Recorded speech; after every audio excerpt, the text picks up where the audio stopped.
Hey, what's going on everybody? This is Jay from Maji and Jay. Today the purpose of this video is to unbox and review my new car stereo that I got from my Jeep Grand Cherokee 2012. And I got this unit from ebay.com and I believe I paid $360 and that included the DHL shipment. It got here within 3 days, so I think it was extremely fast considering how much I paid for this unit. Now the car that I have right now, it has a stereo that makes it look like a 1999 vehicle, and there's nothing wrong with that, but I'm looking for something a little bit fancier. I'm looking for something that it carries the navigation system. My vehicle, for the year that it is, there was a model that came with a navigation system and I can install it as well. But if I purchase the OEM, which is the one from the factory, it's going to cost me about $1,300 and this one is only $360. So that's going to save me about $1,000, and that's quite significant considering that we're only getting a radio and all I need is basically a GPS for it to work well and just a radio. That's all I need, guys. I'm not going to be playing any games on my system. I'm not going to be doing anything crazy on it. So I'm driving and all I need is something reliable. So that's exactly what I think I got here, and I did purchase a unit that came with the Android Jelly Bean 4.2.2, but unfortunately there were a lot of issues with it. It wasn't from the same seller, it was a different seller from China, but it was through eBay. And first of all, when I got the unit, I noticed that it was an exact fit for my vehicle and I was willing to modify the unit itself, and then it didn't start, so I had to return it. And this one doesn't have the Android operating system. It comes with a WinCE 6.0, but I think it's going to do quite well. Have in mind, guys, that this is not the universal unit. This is only designed for Jeep, but they also have other units that are designed for different type of vehicles. They have for Toyotas, Mazdas, Fords, GMCs, and so on. You guys name it. They even have for Dodge. So make sure that you check out the website so that way you guys can see everything that they have. And now looking around the box, we can see down the top you have the automotive logo, says Entertainment Media HD. On the front of it, we're going to find here some of the specifications of this unit. It comes with the Bluetooth 2.0. It has the steering wheel controls, which is very cool. This is something that I'm looking forward to. Also supports media, also supports camera. It comes with a touchscreen 6.2-inch display and it has a resolution of 800 by 480. It supports iPod, also supports USB and SD cards, and finally it has a built-in radio, of course. On the left side of the box, we find here the picture of the dashboard, and this is exactly the same dashboard that I have right now for my Jeep Grand Cherokee. Then also we can notice here some of the specifications that we have, and they are very similar to the ones that we just read from the front, except that this time we can see exactly what kind of media it supports. It supports DVD, VCD, CD, MP4, and so on. So this is very cool. And also supports parking rear video input camera. So that's very, very nice. I might get that separately. It doesn't come included with this unit, but that's okay as long as the radio supports it itself. On the other side of the box, we're going to have the exact same information with some barcodes for inventory purposes. And then on the back of it, we have the same information that we saw on the other side. So here, let's go ahead and open it and see exactly what we have inside of this box, as I am truly excited. Now on the specifications of the website, it is claiming that this radio has a 5.5-inch display, but after measuring it, I noticed that it is in fact a 6.2-inch display, so that was a little error by them. So here we find this little card that was provided by this company, and here we can see that they just want the positive feedback and so on. So this is very, very nice. Now I did purchase it directly from PayPal, and that's how I got the discount. I didn't purchase it directly from eBay, just so that you guys know that. That's a little hint in case you guys want to get a discount. So here inside, we're going to find the stereo itself. It is a double din. On the back already, we can find here some connections. We have the radio antenna connection, the iPod connection, the connection for the TV as well. Then we find here the GPS antenna, and I believe this is the main connection so that we can hook it up to the vehicle. So this is very, very neat. And on the front here, we're going to find the display. It is a 6.2-inch display, again with a resolution of 800 by 480. It comes with a stylus. I'm not sure if this is going to be capacitive or maybe resistive. If it is resistive, that's going to be bad news for me, but hopefully it's capacitive. We also got here some of the buttons on the front, as you guys can see, but we're going to be taking a closer look at this in just a moment. For now, let's go ahead and check and see what else comes inside of the box. Then here we have this little divider, and I believe that inside we're going to have all the accessories. So for now, let's go ahead and set this box aside. It is a huge box. I was impressed to see that my camera was able to capture that. So here, let's go ahead and open it, and we can see that this box all the way around is plain. Then inside we're going to find the manuals, and the manuals are in English. I already took a sneak peek inside of the box, of course. So here we find that stylus, as you guys can see, and it looks to me, let me touch the tip, that this is going to be resistive, but I'm not sure yet. I had to do the review video for you guys later on when we install it on the Jeep Grand Cherokee. So here we have the remote controller. This is very nice. Then here we're going to find the wiring harness for the Jeep. This goes directly into the Jeep and then to the stereo. And I can tell that this is for the Jeep because I already took it apart, as I mentioned to you guys earlier. And it is the exact same connection. This is very cool. Let's see what else we got inside. We find here the iPhone connector or the iPod connector. Now this is a little bit old. I wish it was the 8-pin one, but yes, I may not install this. I'm not sure yet. Let's see what else we got inside. And then we have here some connectors in case you guys want to install amplifiers, DVDs, and so on. This is very, very cool. Let me see what else we got in here. This is the antenna wire. Now on Jeeps, the connection is going to be exactly like this one. On the previous radio that I received, the connection was totally different. This is like an adapter. That's very nice. It converts it from the connection that the Jeep uses into the connection that the radio requires. So that's super, super great. Then we find here something that is very important. This is the bus decoder. Now this is used so that the Jeep doesn't think that the radio was stolen, and then it starts giving you a lot of issues and the car won't start and so on. So this is the decoder that comes for Jeep. Some vehicles may not need that. We got here also some component cables and so on. I'm not sure exactly what this is for, but I'll be figuring it out later on. I think this could be for the rear facing camera. For the back, for every time you guys hit reverse, it's going to activate it. That's very nice. We also got here the GPS antenna. This is very, very nice. Have in mind, guys, that this GPS does not run on internet, so it's going to be a little bit different. I'm not sure exactly where I have to locate this, but I'll figure it out later. Okay guys, and now inside of the box we have nothing else, so let me go ahead and set all this aside so that way we can check out the radio briefly here. I don't have any power for it, unfortunately, so we cannot start it up right now, but at least we can take a look on the front and see exactly what we have. So let me take it out of this wrapper.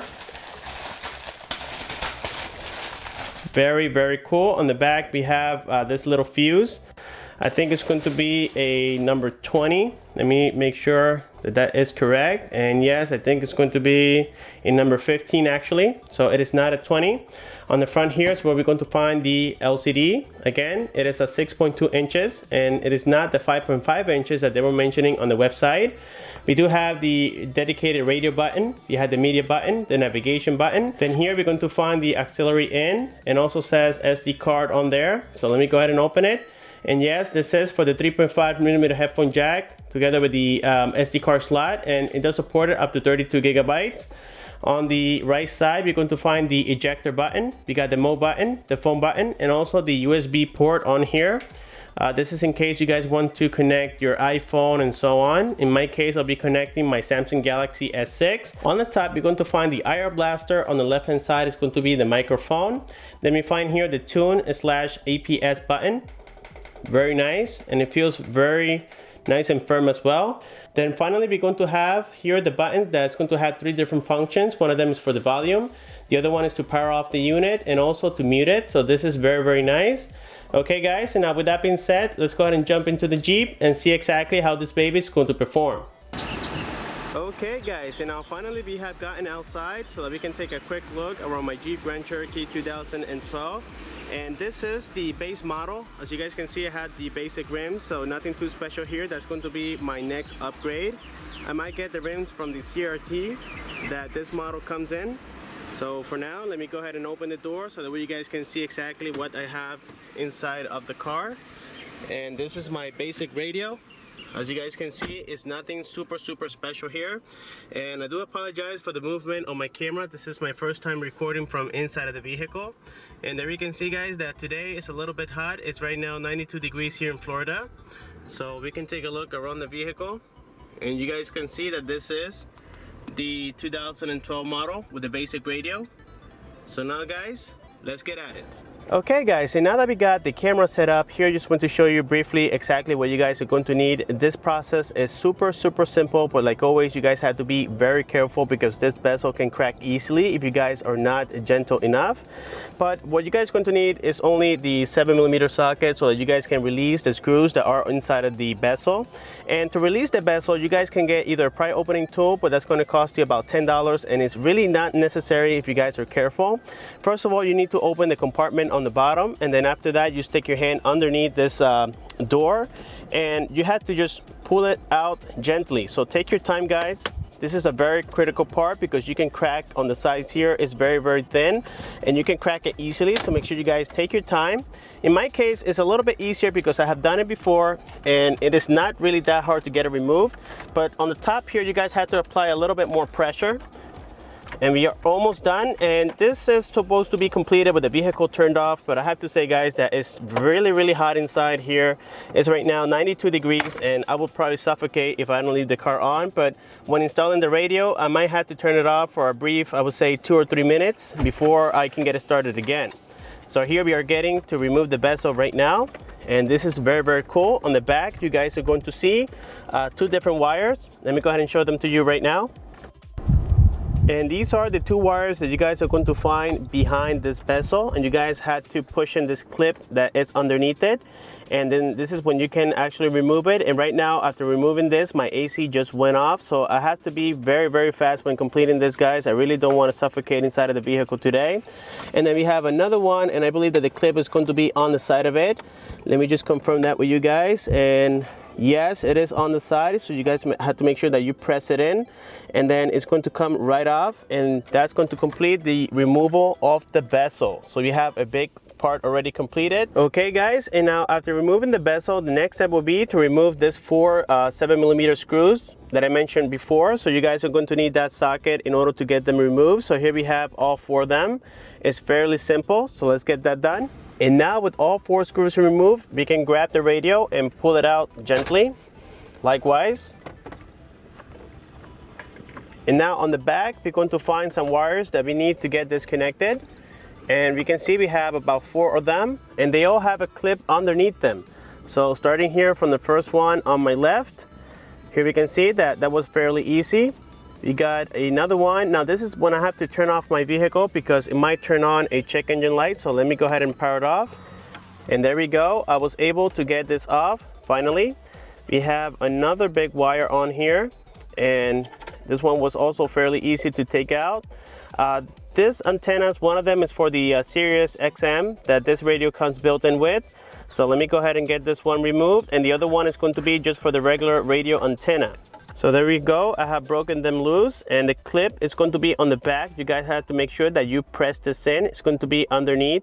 As you guys can see, it goes in like this. You have to press it from the bottom and then pull it out. And the same thing goes here for the antenna. Let me try to grab the radio, and there we go guys. I have released the radio. Now here we can notice how the screws are located on the top, and the previous radio that I got, the screws were located on the side. So that's why I had to get this unit. And again, unfortunately, it doesn't have the Android operating system, but I can deal with it. Okay guys, and now that we got everything unassembled here, the next thing I want to show you is how to connect the wires. And it's fairly simple. It's going to be a plug and play. In my case, I'm not going to connect any amplifiers as of right now. I'm also not going to connect any speakers. I'm going to use the ones that are already from factory. So what I have to do is just connect this wire harness right here to the actual connection of the vehicle. So I had to match it with the color. This one is gray and this one is also gray. So I'm just going to connect it likewise, and you push it in, and that's pretty much it. Now the next step will be to install the bus decoder, and this is going to make your vehicle believe that you have the original stereo installed on here, and it's going to make it work. So what you have to do is just connect it with this little connector that came with the wiring harness. This is the one that came with your radio and not the actual vehicle. So don't get confused guys. All we have to do is just plug it in on the side. Now the next step will be to connect the radio antenna, and you guys have to use the white connector as I mentioned earlier. So you just plug it in, it's going to clip on, and that's pretty much it. And then this is going to go directly into your radio. Alright guys, and now after I connected this antenna here, I did a little video cut trying to figure out exactly what these were, and it took me almost 2 hours to figure it out because they are not specified on the manuals exactly how they go, and it makes it a little bit confusing. It makes you feel like these are just for accessories, and these two cables, one of them is a female and the other one is the male, they must be connected, as well as another wire that I have here. This one has a pink and a blue wire on there, and you guys have to connect it directly into one of these connectors, which one of them is going to be the one that has the red looking wire together with the green wire. This is where this one is going to be connected, and you guys must connect it in order for it to work, otherwise your stereo would not come on. So you guys are going to connect it likewise. Make sure that you push it completely in, and that's pretty much it. Then like I said before, these two, they have a little sticker and it says connect to CAN, and then the other one has the exact same thing, but one of them is a female, the other one is a male, and it took me, again guys, 2 hours to figure this out because they're not provided in the manuals. And after completing this, I noticed that the radio did come on, so that's definitely great news. So let me go ahead and get this connected here briefly. Alright guys, and now you can notice that I got it connected, so everything is good to go. The next thing we're going to do here is go ahead and connect the GPS antenna, in which in this case I have to get in here. I'm going to try to show you guys the best way possible. You can see that underneath here we have a little bit of an opening in there, so it's very close to the upper side of the dash, and that's going to give me a better signal reception, and that's exactly what I'm going to do right now. I'm going to try to place it up here. Like I said before guys, there is a little opening. I really can't catch it on the video. You're going to see a black plastic, and right above it there is a little opening where you guys can stick this in there, and again it's going to give you the best signal reception. I already tested it, so let me go ahead and get this done, and then I'll show you how to connect it to the radio. Once everything is set up and complete with the wiring guys, you're supposed to have 4 connections ready to go on your stereo. One of them is going to be the antenna, the other one is going to be the power source, and also for the speaker connection that goes directly into the stereo. You're also supposed to have the CAN connector that goes behind the stereo as well, and then finally your GPS connection. Once you guys see all these 4, then you're ready to connect your stereo. Once you guys are ready to connect the stereo into the vehicle, you guys are supposed to connect 4 different wires, as I mentioned earlier. One of them is for the radio, the other one is for the CAN bus, then you got the GPS connection for the antenna, and finally your power source, and these are also the speaker connections for your vehicle. Once you see this completed, now you guys can flip it around so that we can power on and make sure that it is working. We can already see the illumination back here. It's already in green, so that's great. And now to power on, just press it once, and there we can see the Jeep logo. This is very, very nice. So we just have to give it a second, and here it is guys. Everything seems to be working perfectly well. Let me go here into the home menu. There we can find some of the settings already, but before we get to this, let me go ahead and complete or finalize the installation so that way you guys can see exactly how it looks like. Alright guys, and now after getting that bus decoder organized on there, I was able to push this unit in, and here we can see that the screws are matching perfectly well. So this is a perfect fit for this vehicle. I haven't installed the screws right now, but that's the next step. So as you guys can see, everything is fitting well so far, and I am truly excited. The radio already came on, and I have tested it already.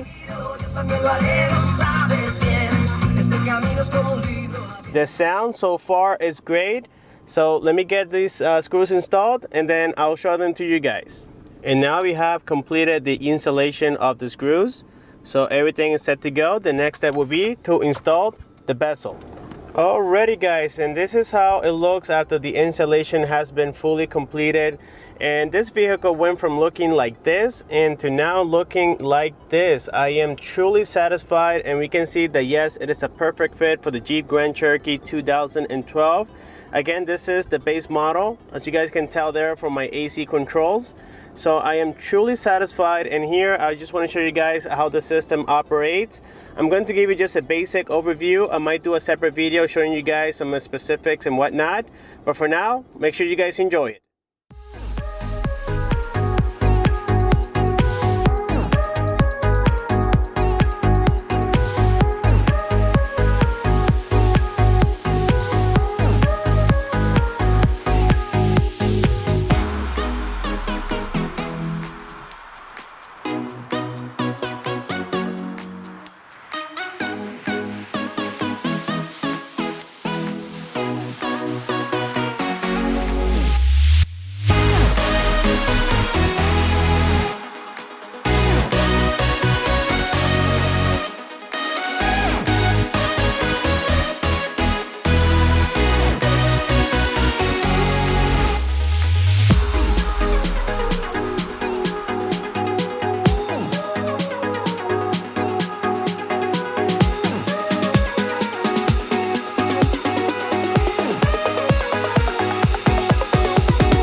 now I'm testing the GPS. The GPS on the stereo is working perfectly well. If you guys follow my advice on how to install the antenna, you're going to be very satisfied because the signal is excellent. Right now the GPS antenna is on the upper side of my dashboard, inside of course. And as you guys can tell, it's following me very well. The signal reception is excellent. Also guys, the great news is that my steering wheel controls are working perfectly well. Right now I can change the station and go to the next one by just pressing my keys on the steering wheel. This is very important to me. It makes me feel like I have the OEM factory stereo at a fraction of a price. This is very neat. Alrighty guys, and now that has completed the video today, and my overall opinion about the stereo is that I think that for $360 with the shipping included is absolutely amazing. This is going to give you some basic functions like the Bluetooth. You have GPS this time. The stereo is great. The quality of the music is also very good. I would say it's a little better than the factory stereo that I had on here, so I am truly satisfied. I never thought that it's going to be such a great stereo. And now for those of you who are looking to upgrade your stereos, this is going to fit for the 2011 model, 2012, and then 2013. Again guys, it's a very good stereo, and like always, if you guys have any questions, please don't forget to comment down below. Please like the video, subscribe for more. Thanks for watching, and I'll see you guys on my next one.